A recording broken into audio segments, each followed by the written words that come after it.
नमस्कार दोस्तों मेरा नाम शुभेंदु है। दोस्तों आज मैं आपके सामने जो वीडियो लेकर आया हूँ उसमें मैं आपको बताऊंगा कि जब भगवान श्री राम जी ने लक्ष्मण जी को मृत्यु दंड दिया था। जी हाँ दोस्तों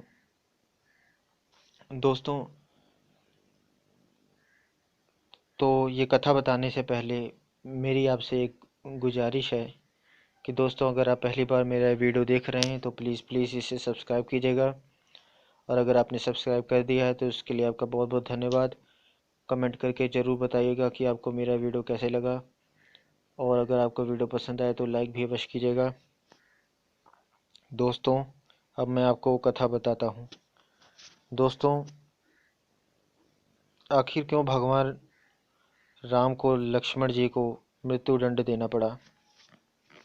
दोस्तों रामायण में एक घटना का वर्णन आता है कि श्री राम को न चाहते हुए भी जान से प्यारे अपने अनुज श्री लक्ष्मण जी को मृत्यु दंड देना पड़ा। ये घटना उस वक्त की है जब श्री राम लंका विजय करके अयोध्या लौट आए और अयोध्या के राजा बन गए। एक दिन यम देवता कोई महत्वपूर्ण चर्चा करने के लिए श्री राम जी के पास आए। चर्चा प्रारंभ करने से पूर्व वो भगवान श्री राम जी से कहते हैं कि आप जो भी प्रतिज्ञा करते हैं उसे पूर्ण करते हैं। मैं भी आपसे एक वचन मांगता हूँ कि जब तक मेरे और आपके बीच वार्तालाप चले तो हमारे बीच कोई नहीं आए, और जो आएगा उसको आपको मृत्युदंड देना पड़ेगा। भगवान श्री राम जी ने यमराज को वचन दे दिया। तब राम लक्ष्मण जी को यह कहते हुए द्वारपाल नियुक्त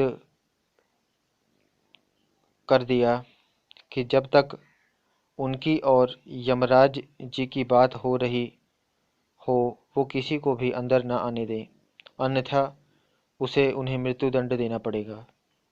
सो लक्ष्मण जी भाई श्री राम जी की आज्ञा मानकर द्वारपाल बनकर खड़े हो गए।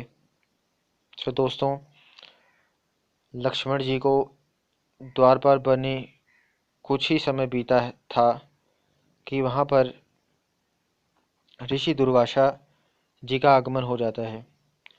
जब दुर्वासा जी ने लक्ष्मण जी से अपने आगमन के बारे में श्री राम जी को जानकारी देने के लिए कहा तो लक्ष्मण जी ने विनम्रता के साथ मना कर दिया, और इस पर दुर्वासा जी क्रोधित हो गए और उन्होंने संपूर्ण अयोध्या को श्राप देने की बात कही। लक्ष्मण जी समझ गए कि एक विकट स्थिति है जिसमें या तो उन्हें रामाज्ञा का उल्लंघन करना होगा या फिर संपूर्ण नगर को ऋषि के श्राप की अग्नि में झोंकना होगा। लक्ष्मण जी ने शीघ्र ही यह निश्चय कर लिया कि उनको स्वयं का बलिदान देना होगा ताकि वो नगर वासियों को ऋषि के श्राप से बचा सकें। सो दोस्तों उन्होंने भीतर जाकर ऋषि दुर्वासा के आगमन की सूचना दी। दोस्तों राम भगवान ने शीघ्रता से यम जी के साथ अपनी वार्तालाप समाप्त कर ऋषि दुर्वासा की आवभगत की, परंतु अब श्री राम दुविधा में पड़ गए क्योंकि उन्हें अपने वचन के अनुसार श्री लक्ष्मण जी को मृत्युदंड देना था, और वो समझ नहीं पा रहे थे कि वो अपने भाई के मृत्युदंड कैसे दें। लेकिन उन्होंने यम को वचन दिया था जिसे निभाना ही था।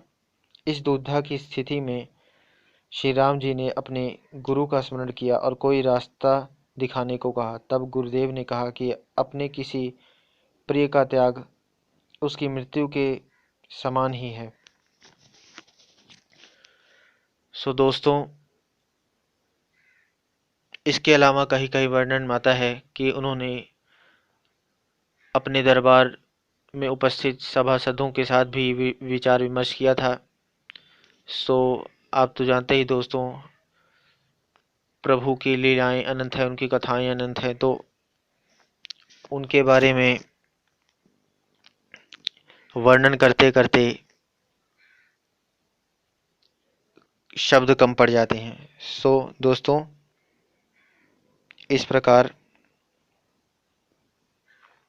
जब उनको यह परामर्श मिला या फिर गुरुदेव ने जैसे उन्हें कहा कि अपने किसी प्रिय का त्याग उसकी मृत्यु के समान ही है, और कहीं यह भी वर्णन आता है कि उन सभासदों ने कहा कि अपने प्रिय का त्याग उसकी मृत्यु के समान है।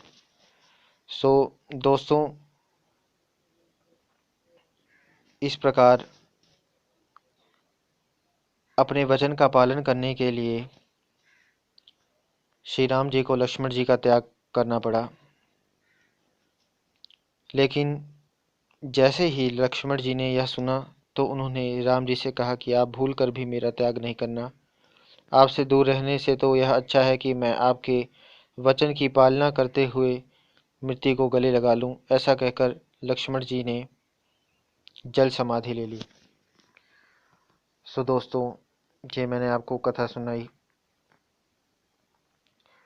मुझे आशा है कि ये कथा आपको पसंद आई होगी। वैसे तो दोस्तों, ये कथा हृदय विदीर्ण है, परंतु फिर भी भगवान की लीला भगवान ही जानते हैं। उनकी लीला को हम समझ नहीं सकते। तो दोस्तों, अब अंत में मुझे इजाज़त दीजिए। नमस्कार। जय गुरुदेव।